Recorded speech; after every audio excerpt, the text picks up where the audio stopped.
Hello friends, welcome to the world of science fiction and forgotten words, Alien Universe. Don't forget to like, subscribe and never miss a new stories and movies from this channel. Thank you. The night the sky stopped moving was the night my life stopped being normal. I remember standing alone on the rooftop of my apartment building, staring up at the stars like I always did when sleep refused to come.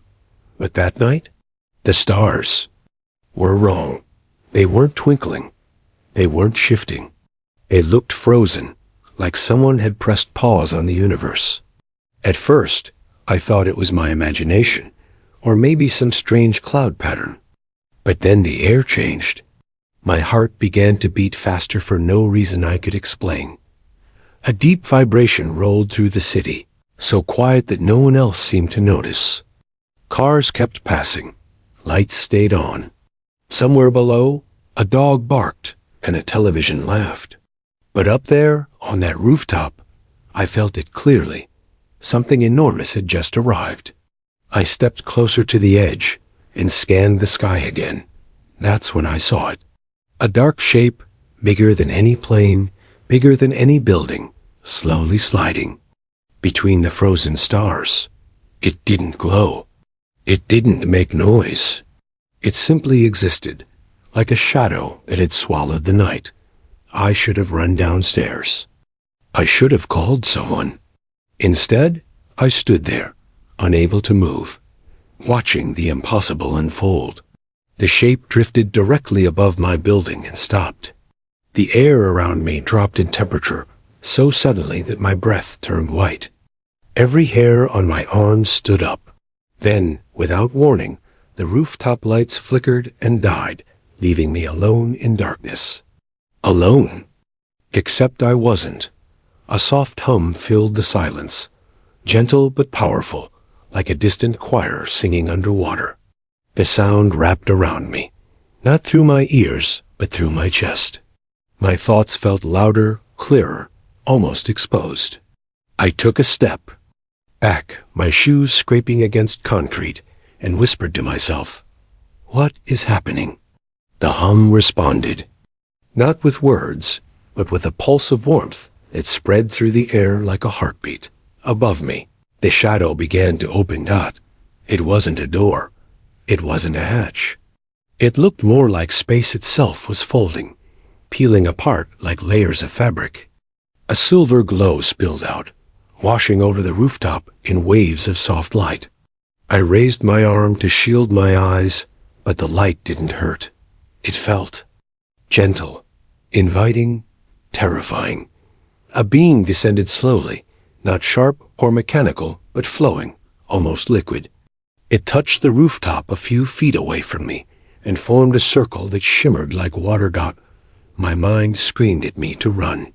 Every survival instinct pushed me toward the stairwell, but my legs stayed frozen, rooted by curiosity stronger than fear. A silhouette appeared, small and delicate, stepping forward from the glow as if walking through fog. My breath caught in my throat. This wasn't a monster. It was a girl. She looked about my age, maybe a little younger, with long hair that floated as though gravity had forgotten it existed. Her skin shimmered faintly, reflecting colors I couldn't name. Her eyes, when they met mine, held galaxies within. Them, swirling lights, distant storms, endless night skies. She wore no armor, no helmet, nothing threatening. Just a simple flowing garment that seemed woven from starlight itself. We stared at each other in complete silence. I wanted to speak, but words felt useless. How do you greet someone who stepped out of the sky? How do you ask questions when reality itself is standing in front of you, breathing? She took one careful step toward me, then another. The being behind her flickered softly, as if waiting. My heart pounded so loudly, I was sure she could hear it. Maybe she could not. Suddenly, images flashed across my mind. A massive throne carved from black crystal. Endless alien cities floating in darkness. Armies of creatures kneeling beneath a towering figure crowned with living metal. And at the center of it all, Her, sitting beside a being so vast and powerful that my thoughts trembled just trying to understand it. An alien queen. She tilted her head slightly, studying me with quiet curiosity, like I was the strange one. Then something unexpected happened. Not superiority. Sadness. She stepped closer until only a few feet separated us. The air around her smelled faintly like rain and distant oceans. Slowly, hesitantly, she lifted her hand. For a moment, I thought she might be reaching out to examine me like a specimen. But her fingers trembled, as if she were the one afraid. Why me? I whispered. No answer came. Instead, the hum returned, stronger now, wrapping around both of us like an invisible cocoon. My fear began to fade, replaced by an overwhelming sense of calm that didn't belong to me. Tears filled her eyes, glowing silver tears that drifted upward instead of falling. And then, before I could react, before I could understand anything, the world stopped. The hum exploded into a storm of memories, emotions, and voices that weren't mine. I felt loneliness stretching across light years. Battles fought in silent space. A childhood spent inside golden walls with no friends, no laughter, only duty. I felt her fear, her escape, her desperate flight across galaxies. And beneath all of it, unsure where to go, unsure what any of this meant. But as her grip tightened slightly, I realized something even more terrifying than the ship above us, more impossible than the frozen stars. Somewhere out there, an alien queen was searching for her missing daughter, and I was the first human she had chosen to find. Asterisk. For a few seconds, I couldn't breathe. Her arms were still around me, light but desperate, like someone clinging to the last solid thing in a collapsing world. The rooftop, the city, even the cold night air felt distant, muffled behind the storm of emotions rushing through my mind. I didn't just see fragments of her memories. I felt them. The endless corridors of her home, glowing with cold perfection. The echo of footsteps that were always alone. The silent expectation of becoming something powerful, long before she even understood what power meant. Then the flood stopped. The hum faded into a gentle vibration. And suddenly, I was back on the rooftop, standing beneath the open sky with an alien girl holding on to me like I was familiar. My hands, trembling slightly, slowly rested on her shoulders. She pulled back just enough to look at me, her glowing eyes searching my face as if checking whether I had survived whatever connection had just happened. I saw. My voice cracked. I saw your home. Her lips parted, surprised. A faint pulse of light shimmered across her skin, like ripples in water. She hadn't expected that.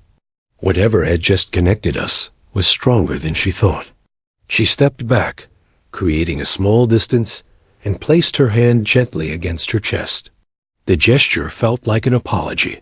It's okay, I said quickly, though my heart was still racing. I'm okay. The silver beam behind her flickered again, weaker this time. I glanced up and noticed the massive shadow in the sky had shifted slightly, as if it were watching. A chill crawled down my spine. Is that your ship? She followed my gaze and nodded once. The motion carried a strange mix of pride and fear. This wasn't just transportation. It was protection. A hiding place. You ran away, I said quietly. The realization forming as the leftover emotions settled in my chest. Her eyes dropped to the ground. The silence confirmed everything. A distant siren wailed somewhere in the city, snapping me back to reality. Cars still moved. People still laughed. No one knew that above them floated something that could rewrite history. I looked back at her, standing barefoot on rough concrete, a princess from another galaxy hiding on a Karachi rooftop. Why here? I asked. Out of all planets, why Earth? She hesitated. Then she raised her hand, pointing, not at the sky, but at me. I blinked. Me? She nodded again. That doesn't make any sense, I muttered. You don't even know me. Her expression changed slightly, almost playful in a sad way, as if I was missing something obvious.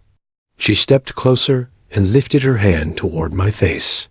This time, I didn't flinch. Her fingertips hovered inches from my forehead before a tiny spark of light jumped between us. A memory surfaced. I was younger, maybe 8 years old, lying in my backyard during a power outage, staring up at the stars with a cheap plastic telescope beside me. I remembered whispering to the sky, telling whoever might be out there that I felt alone too, that I wished someone from another world would come talk to me. It was a childish thought, one I had forgotten completely, but she hadn't. You heard that? Across unimaginable distances, across years of time, something had listened. Not just listened, remembered. Before I could process that, a sudden pulse of red light flashed across her eyes. She stiffened. The air around us grew tense, the gentle calm vanishing instantly. She turned toward the sky, fear flooding her expression. Above, the massive, and thin lines of crimson light began crawling across its surface, like cracks forming in glass. What's wrong? Images slammed into my mind again, but these weren't memories. They were warnings. Dark ships tearing through space. Creatures with blades instead of hands. Signals spreading like wildfire across star systems. A hunt. They found you, I said, my voice barely audible. She looked back at me, eyes wide, and this time she nodded urgently. A deep boom rolled across the sky, louder than thunder, powerful enough to rattle windows across the neighborhood. Far below, car alarms began screaming. Dogs barked wildly. People started looking up, pointing at the strange distortion forming above the clouds. The world was finally noticing. Her ship pulsed, its smooth surface now flickering between silver and red like a heartbeat losing rhythm. She grabbed my wrist suddenly, her grip surprisingly warm. We have to go? I guessed, but she shook her head. Confused, I stared at her. Then what do we do? She stepped closer, placing my hand against her chest where a soft glow pulsed. Beneath the starlit fabric, the glow matched the rhythm of the ship above us. Whatever powered that enormous vessel was connected to her. Another boom shook the air. This time, the stars themselves seemed to ripple, like something enormous was pushing against the fabric of space just beyond sight. A tearing sound followed, not loud, but wrong, like paper, ripping inside your skull. She looked at me with quiet urgency, 1,000 unspoken words trapped behind unfamiliar language. But one feeling cut through perfectly clear. Trust me. My throat tightened. I don't even know your name. For a moment, she seemed surprised by that. Then she gently took my hand and placed it over my own heart. A soft whisper echoed inside my mind, delicate and musical. Lyra. The name lingered like a note from a forgotten song. I'm Zane, I replied instinctively. Lyra's eyes brightened slightly at the sound, repeating it silently, as if committing it to memory. Above us, the sky cracked. A thin line of darkness sliced across the stars, stretching wider with terrifying speed. From within it spilled a colorless void that swallowed light itself. The temperature plummeted. Wind roared across the rooftop, though nothing around us moved. Lyra stepped closer again, her hand tightening around mine. And as the first jagged silhouette began to emerge from the tear in space, I realized something that made my stomach drop. Her escape was over. The tear in the sky widened like a wound that refused to close. It stretched across the stars, swallowing their light until only a jagged scar of darkness remained above the city. People below had stopped pretending nothing was wrong. Balconies filled, Phones pointed upward. Sirens multiplied. But none of them understood what was coming. Lyra's hand tightened around mine, her fingers cold now, trembling slightly. The calm presence she carried before had vanished, replaced by something raw and frightened. I looked at her, searching. For answers she couldn't speak, and then back at the sky, where shapes began forming inside the void. They weren't ships. They were creatures. Massive silhouettes crawled along the edges of the tier, too large to fully emerge, their forms shifting like smoke trapped inside glass. Long limbs, curved spines, wings that weren't wings, structures that seemed built from shadows, rather than matter. My mind struggled to interpret what my eyes saw, instinctively rejecting it. Lyra pulled me back a step as a wave of pressure slammed into the rooftop, knocking loose gravel across the concrete. The hum returned, but this time it wasn't gentle. It vibrated with tension, like a warning siren buried inside reality itself. "They're hunters," I whispered, though I didn't know how I knew. Lyra nodded. A memory flickered through my mind, one of the images I had felt earlier. Entire planets dimming as these beings passed by. Civilizations going silent. Not destroyed, collected. "What do they want with you?" I asked. Her expression answered before any memory could. "Not just want. Need." Another pulse erupted from the ship above us, brighter than before, forcing the creatures to pause at the edge of the tier. Threads of silver light extended outward from Lyra's vessel like invisible barriers, pushing against the darkness. For a moment, the sky became a battlefield made entirely of energy. Lyra stepped away from me and moved toward the center of the rooftop. The glow beneath her skin intensified, flowing through delicate patterns along her arms and neck. She looked smaller than ever standing there, a single figure facing something that dwarfed planets. "What are you doing?" I called out. She glanced back at me, sadness softening her eyes, and placed a hand over her heart again. Understanding hit like ice water. "You're the shield," I said. Her ship wasn't protecting her. She was protecting it. Another boom thundered across the sky as one of the hunters forced part of its form through the tier. A clawed limb, miles long, pushed into our reality, its surface covered in shifting symbols that burned like dying stars. The air screamed. Windows shattered across nearby buildings. People ran. I stumbled backward, barely able to stand as gravity itself seemed to fluctuate. Lyra remained still, her glow expanding until soft ribbons of light spiraled around her body. The rooftop lights flickered back to life only to explode seconds later. "You can't fight that alone," I shouted. She closed her eyes. The beam that had brought her here reappeared, not descending from the ship, but rising from beneath her feet, wrapping her in liquid silver light. The connection between her and the vessel intensified until they felt like one living organism split across sky and ground. The claw pushed further through the tier. The temperature dropped so sharply frost spread across the concrete under my shoes. My breath burned in my lungs. Every instinct screamed to run, hide, disappear. But I couldn't leave her there. Not after what she had shown me. Not after she had crossed galaxies because of a lonely child whispering to the stars. I forced myself forward, step by step, against the invisible pressure.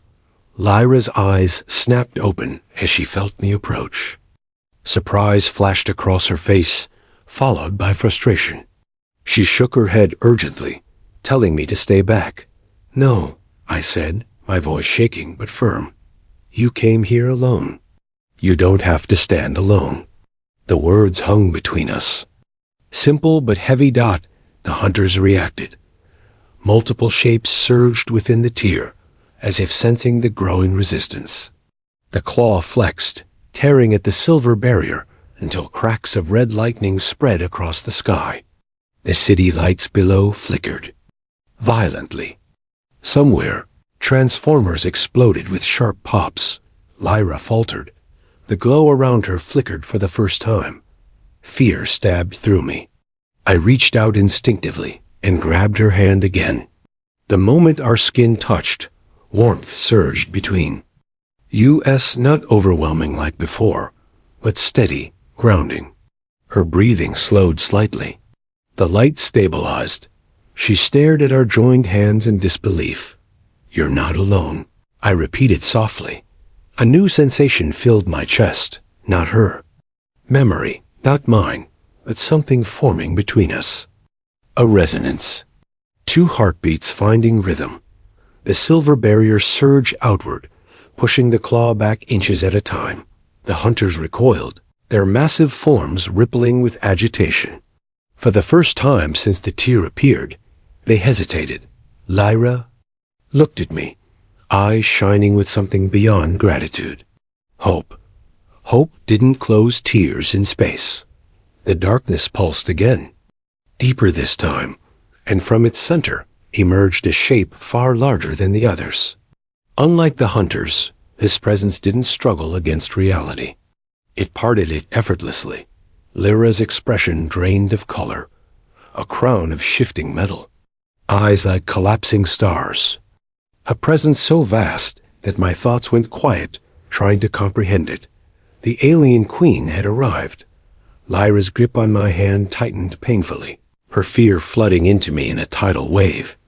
Not fear of punishment, not fear of capture, fear of going. Home. The queen's gaze settled directly on the rooftop, piercing through clouds, buildings, distance, locking onto Lyra with terrifying precision. And then, slowly, the queen began to descend. The air bent as the queen descended, not like a ship landing, but like the sky itself was kneeling for her. The darkness around her wasn't empty. It was alive, swirling in slow circles, folding and unfolding like breathing fabric. Every sound in the city seemed to shrink. Sirens became whispers. Wind became silence. Even my heartbeat felt like it belonged to someone else. Lyra's ship above us flickered once, then dimmed as if it was afraid to shine. The silver barrier still held the hunters back, but now it looked thin, strained, like glass ready to break. The queen didn't rush. She didn't need to. Power rolled off her in calm waves, heavy and absolute. Then she spoke, not with her mouth, not in any language I'd ever learned. The words appeared inside my mind, clear and cold, as if they had always been there, and I was only now noticing them. Zane. I flinched. My name in her thoughts felt wrong, like a hand closing around my skull. I looked at Lyra, expecting her to react, but she already had. Her eyes were wide, her face frozen between fear and guilt. The queen's gaze shifted from Lyra to me. I couldn't move. I couldn't even blink. "You are the one," her voice continued inside my head, quiet but crushing. "Not her." My throat went dry. "What are you talking about?" Lyra shook her head fast, like she was trying to deny the words before they could sink in. She stepped in front of me instinctively, shielding me with her body, even though she was the one trembling. The queen didn't seem impressed. She simply looked through Lyra, as if she was glass. Lyra's lips moved as if she was trying to speak aloud, but no sound came out. Instead, another wave of emotion hit me, sharper than before. Regret, desperation, and something else that made my stomach turn. She hadn't come to Earth by accident. She had come for me. I pulled my hand from hers, not because I wanted to, but because the truth suddenly felt too hot to hold. Lyra, why me? Her eyes filled again with those silver tears that floated upward. She reached for my wrist, gentle, begging. The moment her fingers touched me, I felt it, an invisible mark. Inside my chest, like a symbol glowing beneath my ribs. It pulsed once, responding to her touch. The queen noticed. The queen smiled, not it wasn't warm. It wasn't cruel either. It was the smile of someone watching a lock finally click open. You feel it now, the Queen said inside my mind. They... Seed, the signal, the key. My legs nearly gave out. I'm not a key, I'm just a person. Lyra's expression broke. She looked away, like she couldn't bear to see my face anymore. That's when I understood the most terrifying part. She was hiding something from me. The hunters in the tier reacted, thrashing against the silver barrier, but it was like background noise now. The real danger stood calmly above us, wearing a crown of living metal, speaking directly into my thoughts like she owned them. The Queen lifted one hand, and the air shimmered. A new vision filled my mind, so clear it didn't feel like imagination. It felt like a memory, a laboratory made of black crystal. Tall figures moving silently around a glowing chamber. A small light floating inside it, pulsing like a heartbeat. Then a human baby tiny, fragile lying in the center of that glow. Me. I gasped and grabbed my head, stumbling backward. No, that's not real. But the memory didn't stop. It kept unfolding. A voice, softer than the Queen's, speaking. With quiet pain. He will survive there. They will never look for him there. Earth will hide him. Then Lyra's face appeared in the memory, younger, smaller, watching through glass, with tears in her eyes. She pressed her palm against the chamber like she was saying goodbye. I stared at Lyra in horror. You knew me. Lyra's shoulders shook. She nodded once, slowly, as if the truth was too heavy to carry anymore. The Queen's voice slid into my mind again, smoother now, almost gentle. You were placed, protected, hidden, because you contain what they cannot be allowed to take. My mouth went numb. Who? The hunters? The Queen's gaze flicked toward the tier, and for the first time I felt something strange from her. Not fear. Anger. Double quotes. They are not hunters, she said. They are wardens. They purge worlds that carry the void seed. They erase everything to make sure it never wakes. My stomach dropped. Void seed? Lyra finally spoke, not aloud, but through the same silent connection I had felt before. Her voice in my mind sounded small, trembling. It's inside you, she said. It's why the stars froze. It's why they came. I backed away from both of them now, shaking my head. No, I'm human. I've lived here my whole life. I have memories, school, friends, Lyra's eyes squeezed shut, and a single image pushed into my thoughts like a knife. That childhood night in my backyard during the blackout. The moment I whispered to the stars. But now I saw the part one had. Never remembered. A thin silver light touching my forehead. A voice saying, sleep. Forget. Lyra's voice trembled again. I erased it. I was ordered to. I didn't want to, but I did. I thought it would keep you safe. My chest tightened so hard I thought I might collapse. You stole my memory. I gave you a life, she whispered. A real one. A chance. The Queen's presence pressed closer, like gravity deepening. And now that chance is ending, she said. The seed has begun to awaken. The wardens felt it. They will destroy this planet to stop it. Below us, the city lights flickered again. Far away, a wave of darkness rolled across the clouds, spreading from the tier like ink in water. People screamed, not because they understood, but because the sky itself was starting to look wrong. My voice came out broken. So what do you want from me? The Queen's answer came instantly. I want my key back. Lyra stepped between us again, panic flashing in her eyes. No, she pleaded inside my mind. Don't listen, she'll use you. The Queen's gaze hardened. You were sent to awaken him, daughter, not to love him. Daughter. The word hit Lyra like a slap. Her face crumpled, and I realized the second twist hiding beneath the first. Lyra hadn't run away. She had been sent. She had been the Queen's plan from the beginning, got all those tears, all that fear. The hug that felt like comfort, Dot. It wasn't just comfort, that it was activation, that the mark inside my chest flared hotter. And suddenly, I understood why she had wrapped her arms around me that first moment. She wasn't only holding on to me, Dot, she was unlocking me. The Queen's voice lowered, calm, and final. Choose, Zane.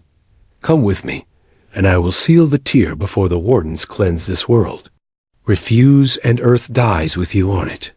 Lyra reached for my hand, desperate. Please, she whispered in my mind. There's another way. But you have to trust me now. Above us, the silver barrier shattered with a sound like breaking glass inside my skull, and the wardens began to pour through. The rooftop shook as the barrier broke, and the night turned into pure chaos. The tear in the sky widened, spilling darkness like a flood, and the wardens finally pushed through in full. They weren't just shadows anymore. They were real enough to make the air scream, real enough to drag the light out of the clouds. Their bodies looked unfinished, as if reality hated holding their shape. Long arms, sharp joints, faces that were only holes in the dark. People below started running in. Every direction. Screams rose from the streets. Sirens failed. Phones died. The city lights flickered like weak candles in a storm. And I stood there, frozen between two impossible choices. The Queen's voice pressed into my mind, firm and commanding. Come, now. Lyra's voice trembled against it, soft but desperate. Don't go with her. If she takes you, you will never be you again. I looked at Lyra, and for the first time I saw more than a mysterious alien girl. I saw a prisoner wearing the shape of a princess. I saw someone raised as a weapon who accidentally learned what it felt like to care. Her eyes were wet with those strange silver tears, and she looked terrified not of the wardens, but of losing me to her mother. My chest burned where the mark pulsed. Each pulse matched the spreading darkness in the sky, like my body had become a beacon. The wardens turned toward me as if they could smell the signal. That's when I understood the final truth. This wasn't about saving me, This was about stopping what was inside me from waking fully. Lyra stepped closer and grabbed both my hands, forcing me to face her. Listen to me, she pleaded inside my mind. The void seed isn't evil. It's a power, a living force. The wardens destroy it because they fear what it can become. My mother wants it because she thinks she can control it. Both of them are wrong. My throat tightened. Then, what am I supposed to do? Lyra inhaled sharply, like it hurt to say what came next. You have to choose yourself. Not them, not me, you.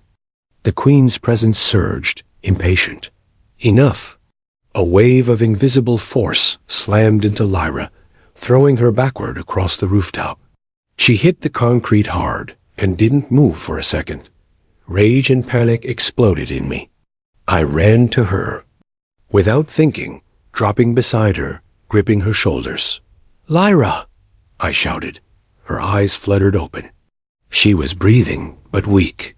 She raised a trembling hand and touched my cheek, like she was trying to memorize my face. Then she pushed. One last memory into my mind. Not a vision. Not a warning. A plan. A hidden function in her ship. A seal that could close the tear.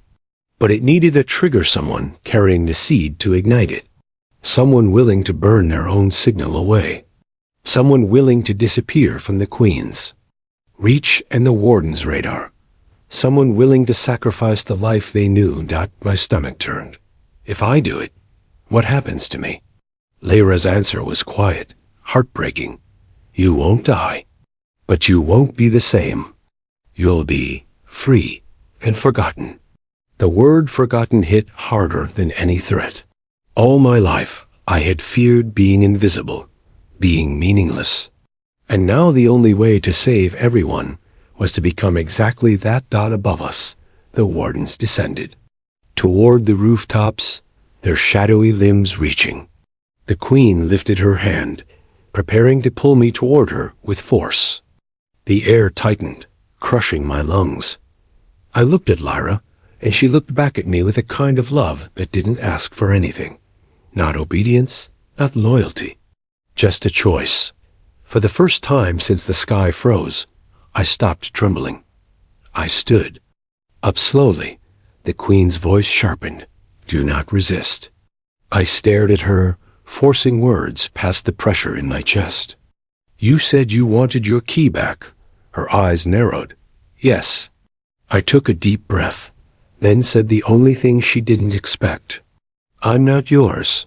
I turned toward Lyra's ship above us. I could feel it now, like a heartbeat connected. To my bones. I raised my hand, and the mark on my chest blazed white-hot. Pain ripped through me, but I didn't let go. The ship responded. A column of silver light erupted from the sky, surrounding me. The rooftop vanished behind the glow. My skin buzzed like it was turning into electricity. The tear in the sky trembled, as if reality itself noticed what I was about to do. Lyra, still on the ground, screamed my name inside my mind. Zane, wait. But I didn't. I focused on one thought, one promise, one simple sentence I had once whispered as a child into. A dark sky. I'm not alone. The light intensified until it felt like the universe was pressing its forehead to mine. The void seed inside me surged awake, not as a monster, not as darkness, but as something vast and ancient like the space between stars, finally opening its eyes. And I did the opposite of what the queen wanted.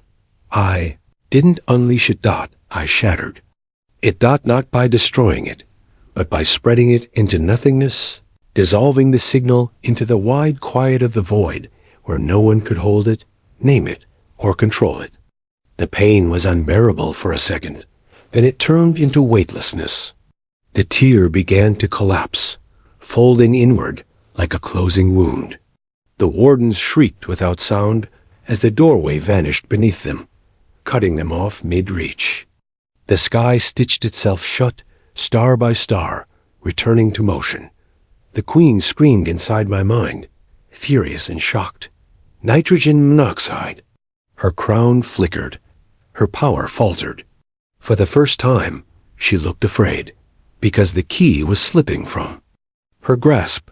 A silver beam exploded outward in a final wave that pushed the queen back into the thinning darkness. Her form fractured like glass caught in a storm. She reached toward me, but her hand met empty air. The tear snapped shut completely. Silence. Fell. The city lights stabilized. The wind calmed.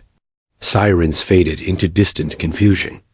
People below stared upward, trembling, trying to understand why the sky looked normal again, why their phones were dead, why their hearts felt like they had narrowly missed something they couldn't name. On the rooftop, Lyra lay still, staring up at me. But when I looked down at my own hands, my skin was changing. Not melting, not burning, but becoming less, like my edges were fading, like my body was turning into a memory. Lyra struggled to sit up, tears floating upward again. Zane, please. I knelt beside her, and for the first time, I realized the cruel price of what I had done. It wasn't just that the universe would forget me. She would too. I reached out and gently wrapped my arms around her, the same way she had held me the first night. She froze, then clung to me like she might tear the world open just to keep me there. I'm sorry, I whispered aloud, my voice barely more than air. Lyra shook her head again and again. No, don't leave. I pulled back, just enough to meet her eyes. You gave me a life, I said softly. Now I'm giving one back. To everyone down there. Her lips trembled. I don't want a world without you. My chest tightened. I wanted to tell her 100 things. I wanted to beg the universe to let me stay. But the fading had already started. My voice felt lighter. My heart beat quieter. So I chose one thing. One simple truth. You won't be alone, I said. Not anymore. Lyra stared at me, confused, like she felt the meaning, but couldn't hold it. I touched her forehead gently with 2 fingers. Way she had touched mine. A small spark of silver light passed between us. Not a memory wipe, not a lie. Something else. A feeling. A warmth. A promise that would remain even when names disappeared. Her eyes widened as she felt it. She sobbed once, silently, and then her expression softened, like a part of her finally unclenched. My body turned to starlight. Not in a dramatic explosion. Not in flames. Just drifting away, like mist lifted by a calm wind. The last thing I saw was Lyra reaching out, her hand closing on empty air, her tears floating up into the night. And the rooftop was gone. The city was gone. Even my fear was gone. I was suspended in a quiet place between moments, between worlds, where the void wasn't dark, but peaceful, where loneliness couldn't follow, because there was nothing left for it to cling to. And far below, on a rooftop that no one would remember clearly, Lyra stood alone under a moving sky. People would call it a strange storm, a blackout, a mass, panic, a shared hallucination. But Lyra would look up at the stars every night, not knowing my name, not remembering my face, yet somehow, every time the wind softened and the sky felt gentle, she would press a hand to her chest and whisper, "I'm not alone." And somewhere in the endless quiet, something in the void would answer, not with words, with warmth.